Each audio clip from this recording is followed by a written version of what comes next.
Welcome to Akhand Vidyashram, the first institute of impeccable wisdom.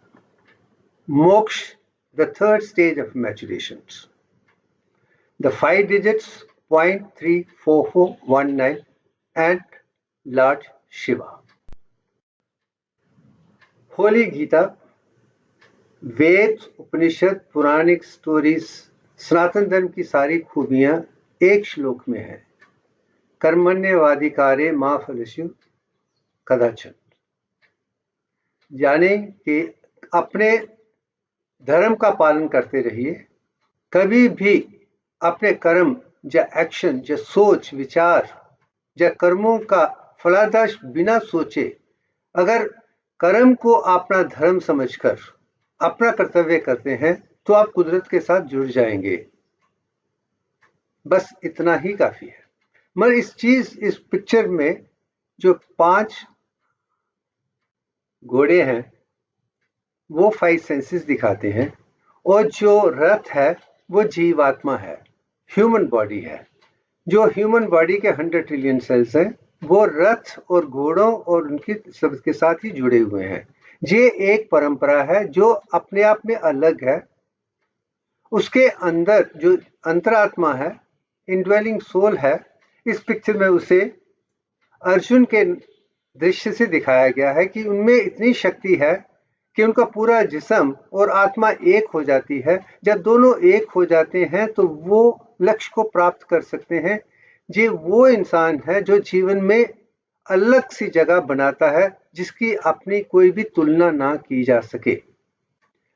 और कृष्ण भगवान आप में परमात्मा है और कृष्ण भगवान साफ शब्दों में गीता में कहते हैं, मैं ही पुरुष हूं, मैं ही महापुरुष हूं, मैं ही अखंड पुरुष हूं। यानी कि जीवात्मा भी मैं हूं, अंतरात्मा भी मैं हूं, परमात्मा भी मैं हूं, पूरी सृष्टि में मैं हूं। और जिसने मुझे जान लिया, मैं अखंड ऋषि बन गया, अखंड योग कर लिया, वो कुदरत के हर चीज को समझ पाएगा। और मेरा मानना है कि मैं अपने आप को समझता हूं, मेरी आत्मा से समझता हूं, उससे बात कर सकता हूं और साथ में परमात्मा के सारे लक्षणों को भी जानने का सौभाग्य मुझे मिला है। वही मैं दिव्यांग के माध्यम से दुनिया को समझाने की कोशिश कर रहा हूं। मेरा धर्म अखंडता है, इम्पेकेबल विजडम है। मुझे सब चीजों को एकत्रित करके दिखाना है, अंत में चाहे वो सृष्टि हो या हम हो, सब मुकम्मल है, कंप्लीट है, पूर्ण है, संपूर्ण है, अखंड है। और अखंड होने के बाद ही मुझे अनमोल आविष्कार मुझे मिला है, वो दिव्यांग है। वही दुनिया के सामने पेश करने की एक कोशिश है और वही नीचे आप देख सकते हैं। आप दिव्यांग को ध्यान में रखते हुए इसमें थर्ड स्टेज ऑफ डिसोल्यूशन कहिए या मोक्ष कहिए या मैचुरेशन कहिए या अंत स्टेज है, वो दिखाने की कोशिश करूंगा। जो फर्स्ट स्टेज है वो 22/21 है, जब ब्रह्मा के साथ जुड़ा हुआ है, और 10 स्टेजेस विष्णु के साथ जुड़े हुए हैं और 0.34419 पंचभूतों के साथ जुड़े हुए हैं, शिव जी के साथ जुड़े हैं, जो ब्रह्मा विष्णु महेश ही पूरी सृष्टि के मैथमेटिकल डिजाइन को दुनिया के सामने पेश करते हैं। और वही चीज हम दिव्यांग में देखते हैं। अब इसे दिव्यांग को कैसे बनाया गया है इसमें वो भी दिखाया जाएगा और साथ में अंत में शिवंग को सृष्टि में पहली बार देखकर पहचान कर मैंने पेश किया है, वो समझाने की कोशिश की जाएगी। अब सृष्टि के निर्माण से पहले एक सारांश है, एसेंस है। वो ये है कि कुदरत के सृष्टि के बनने से पहले निरंकार निर्गुण ब्राह्मण थे। उसका मतलब the formless perfect divine nature जो थी वो omnipotent, omniscient, omnipresent, integrated divine nature थी। और वो आइसोमर्स नियॉन 21 फॉर्म में प्रेजेंट, और 921 दिखती नहीं है, परसेप्टिबल नहीं है, free from all the attributes. इसमें कोई दो राय नहीं है, हर चीज उसी आत्मा से निकली है, उसी से सस्टेन्ड है, उसी से आगे बढ़ने वाली है। मगर निरंकार निर्गुण ब्राह्मण को देखने का सौभाग्य शायद आज तक किसी को मिला नहीं है। इसकी प्रवचन किए गए हैं, इसके बारे में बोला गया है, मगर ये मैथमेटिकली क्या है, साइंटिफिकली क्या है, वो आज तक इससे देवेंग से पहले समझने का, जानने का और दिखाने का सौभाग्य किसी को नहीं मिला है। ये भी जीवन का सत्य है। जो सत्य है हमें एक्सेप्ट करना चाहिए, मानना चाहिए कि हम उस लेवल पर पहुंचे हैं, ताकि हम उसके बाद ही उसके आगे भी जा सकते हैं। अब सृष्टि के निर्माण से पहले ये था कि darkness outside and light inside, और ये पिक्चर नासा की है जिसमें मैंने स्पाइरल गैलेक्सी या मिल्की वे को दिखाया है। मगर आप देख सकते हैं कि बाहर सब काला ही काला है, मगर बीच में ही रोशनी है। वो रीच की रोशनी आहिस्ता आहिस्ता अंदर ही अंदर से बाहर घुसती है, जिसमें आप सेंटर भी देख सकते हैं, कोर को देख सकते हैं और सूर्य भगवान सृष्टि की सारी चीजों को देख सकते हैं। मगर बाहर सिर्फ अंधेरा ही अंधेरा है, वो भी देख सकते हैं। यही चीज निरंकार निर्गुण ब्राह्मण में थी। लक्ष्य थे, मगर बाहर वालों के लिए वो काला ही था। अंदर क्या है शायद लोगों को पता नहीं था। अब during the creation big bang के दौरान आइसोमर 21 नियॉन 21 जब मिले थे, उससे नियॉन 22 बने थे, जो रोशनी बन गई। सारे धर्म यही कहते हैं कि जो पहली चीज सृष्टि के बनने के बाद थी वो रोशनी थी, वो ज्योति थी, वो ब्रिलियंट एफिलिजेंस ही थी, और वो ब्रिलियंट एफिलिजेंस ही पहला स्वरूप था। फिर उसके बाद उसमें से बाकी पंचभूत निकले हैं, जिसमें आकाश कोश, वायु, अग्नि, जल और पृथ्वी है। इसके सूक्ष्म भी है, स्थूल भी हैं। वो वक्त के साथ ठंडे होते होते आकर हाइड्रोजन एटम में बदल गए हैं। उसके बाद बाकी एटम एटम उससे निकले हैं। ये भी जीवन का एक सत्य है जो साइंस ने मान लिया है कि सबसे छोटा आर्टिकल जो है वो हाइड्रोजन है और बाकी उसी से बने हैं। और इसके बारे में मैंने यही बता दिया है कि हाइड्रोजन मैक्सिमम है दुनिया में, और दूसरा नियॉन है, तीसरा ऑक्सीजन है, चौथा कार्बन है। ये भी मैं दिखा चुका हूं। मगर खूबी की बात यह है, हमारा धर्म सनातन धर्म कहता है कि कुदरत के बनाने के बाद लॉर्ड ब्रह्मा ने 1.5 साल के लिए आराम किया था, उसके बाद ही सृष्टि का काम शुरू हुआ था। इसका मतलब जो टाइम गैप है नियॉन 22 और 20 और बाकी एलिमेंट के बीच में 1.5 साल का था। इसी चीज को मैं ह्यूमन फर्टिलाइजेशन जब होती है, ओवम स्पर्म इकट्ठा हो जाता है, जाइगोट बनता है, तो वो 1.5 दिन के लिए कुछ भी नहीं करता है, रिजल्ट करता है। उसके बाद ही डिवीजन शुरू होती है। क्या ये 1.5 साल क्रिएशन के बाद जो कुदरत के बना हुआ देखते हैं, जो हमारी माता के अंदर जो हुआ वो दिखाने की कोशिश, ये भी बहुत बड़ी साइंस है। मैं इसके बारे में भी एक एक करके जिक्र करने की कोशिश करूंगा। अब आगे चलते हैं। सब जो सृष्टि में बना था सब नीचे आकर समुद्र में चला गया, फिर समुद्र से उसमें मंथन करके इसमें ही अमृत है निकालने की कोशिश में देवताओं ने और असुरों ने मिलकर जो प्रयत्न किया था, उसके आधार ये सब चीजें 14 चीजें दिखाई गई हैं, जिसके बारे में मैंने काफी वर्णन किया है, एक्सप्लेन किया है कि इसमें भी पूरी साइंस है।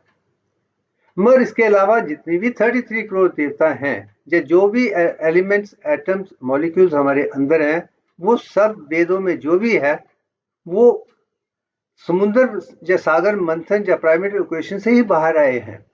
वो भी मैं दिखाने की कोशिश कर रहा हूं।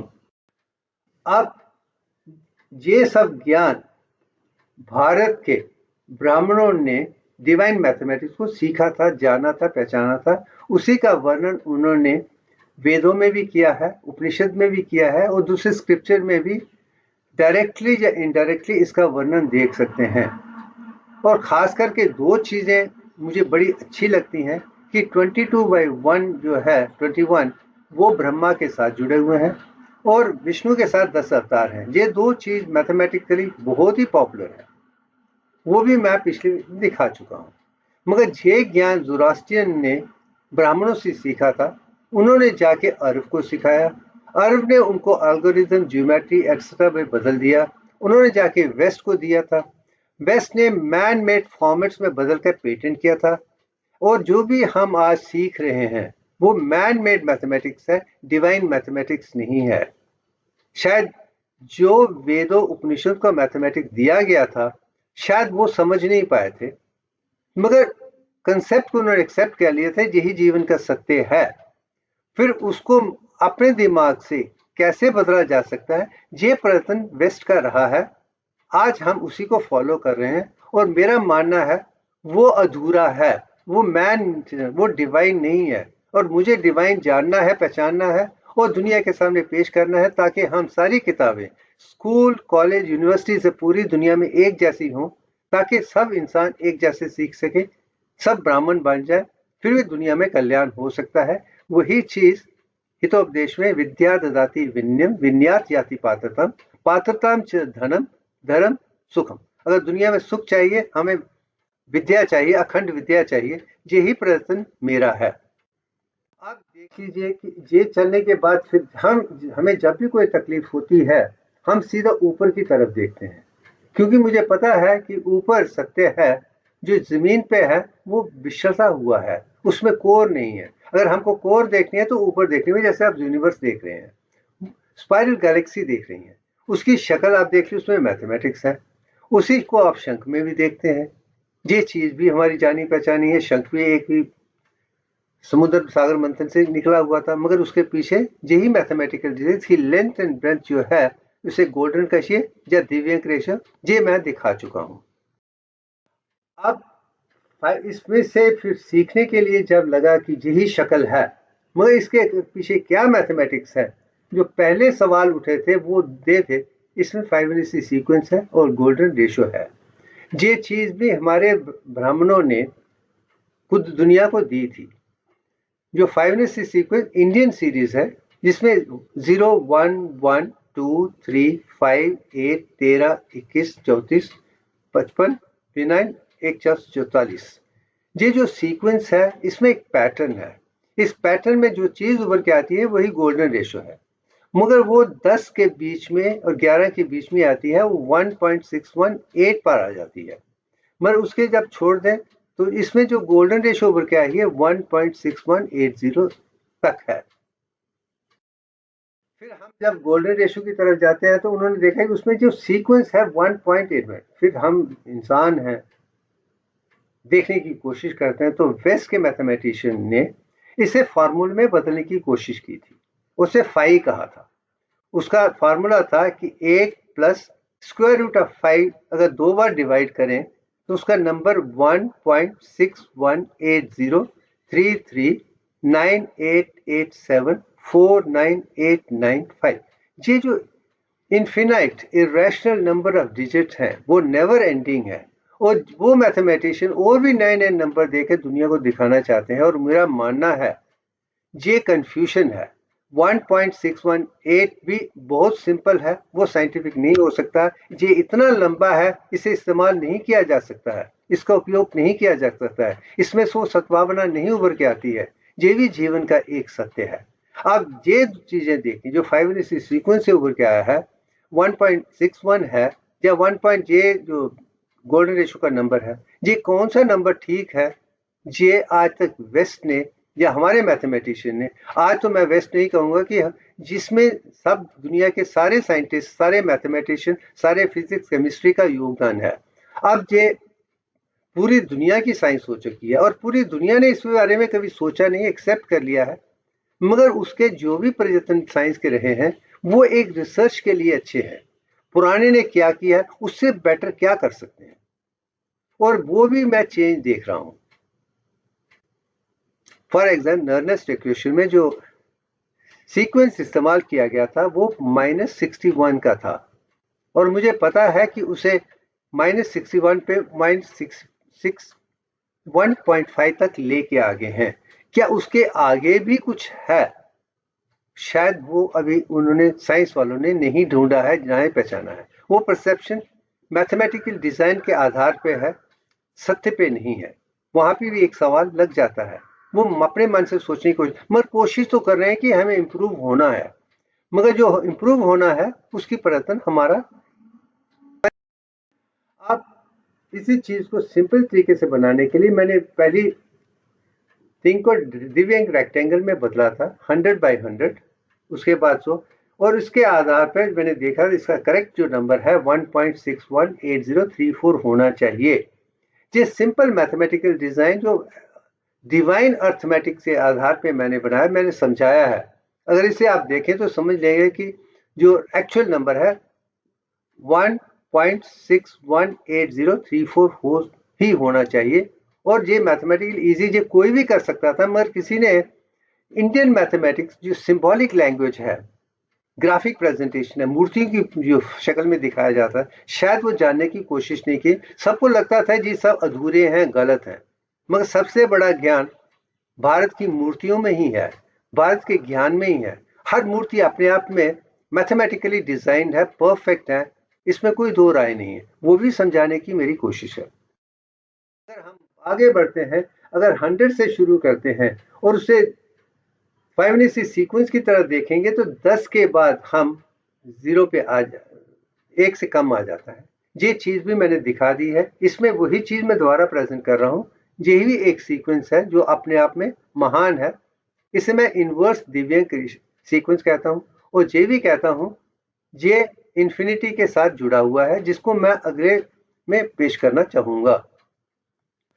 अब 10 प्लस स्टेजेस हैं और 22/21 ही 10 टाइम्स चलकर एक स्टेज पे बढ़ता है। उसके बाद जो थोड़ा सा अंत नीचे आप नजर आता है, वो साइंस ने आज तक नहीं देखा है, किसी ने नहीं देखा है। जो मैंने कैलकुलेट किया था वो 0.34419 है। उससे कैसे पहुंचा हूं, ये शक्लें कैसे आई हैं, हम उसे देखने की कोशिश करते हैं।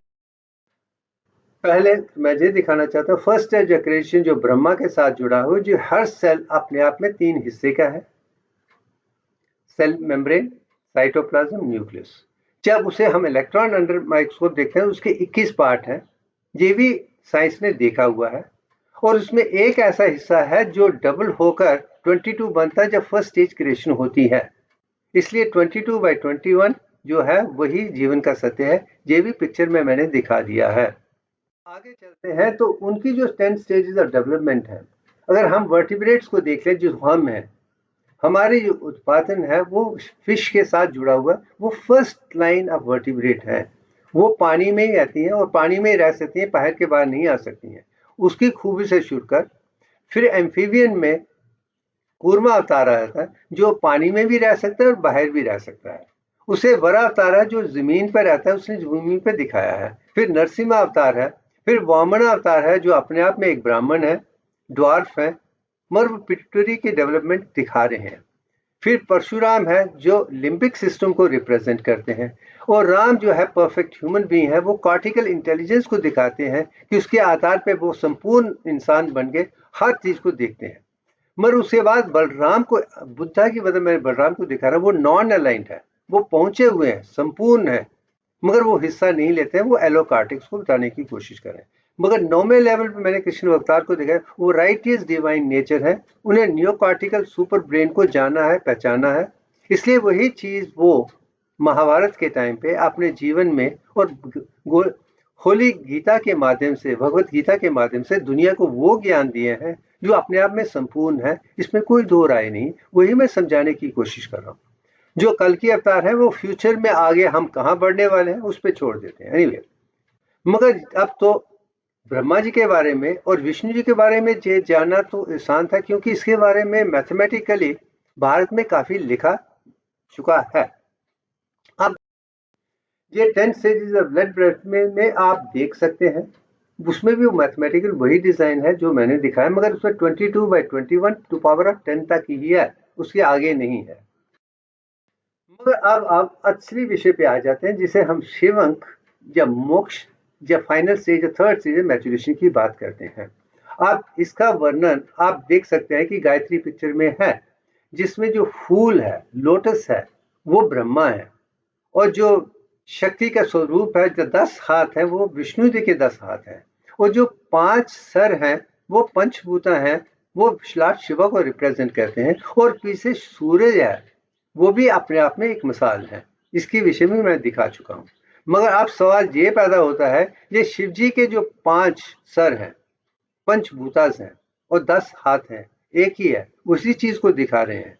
मगर ये 5 भूतों का मैथमेटिकल डिजाइन क्या है, शायद आज तक किसी ने नहीं देखा है। और मेरी यही कोशिश रही है कि इसे ढूंढने के लिए मुझे कम से कम 30 साल तक तपस्या करनी पड़ी थी, और फाइनली 2015 मैं इसे ढूंढ पाया था।